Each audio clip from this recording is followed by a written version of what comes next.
मैं इस देश का हनुमान हूँ और ये देश मेरा राम है। सीना चीर के दिखा दूंगा, अंदर बैठा हिंदुस्तान है, बैठा हिंदुस्तान है।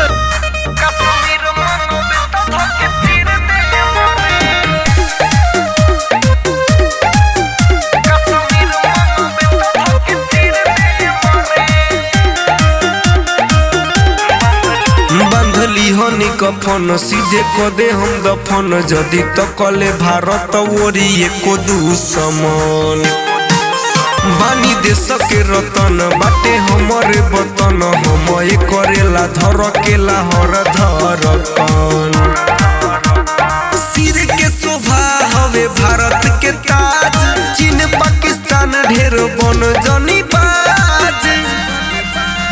दूध मंगबे त बेटा खीर दे मरे, कश्मीर मंगबे त धके चीर दे मरे, कश्मीर मंगबे त धके चीर दे मरे, कश्मीर मंगबे त धके चीर दे मरे, कश्मीर मंगबे।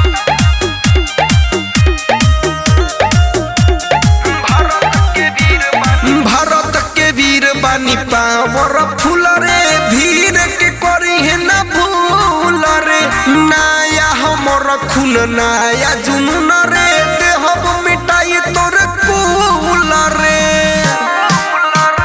नजर गरई बेटा आँख फोड़ देम, उड़ता रे देह पन पाख छोड़ देम। तोहर बिगाड़ी तो कदीर देम रे, कश्मीर मंगबे त धके चीर देम रे, कश्मीर मंगबे त धके चीर देम रे। हमें क्या डराएगा मौत का मंजर, रूह कांप उठती है जब हम दहाड़ देते हैं। तेरे जैसे भड़ुओं की क्या औकात, हम खेल खेल में भी शेरों की जबड़े फाड़ देते हैं। अभी ओले कहेला सूरज राजधानी, कर मत ढेर मन मानी रे। तू बारे शेर सवा शेर हम बानी, दिल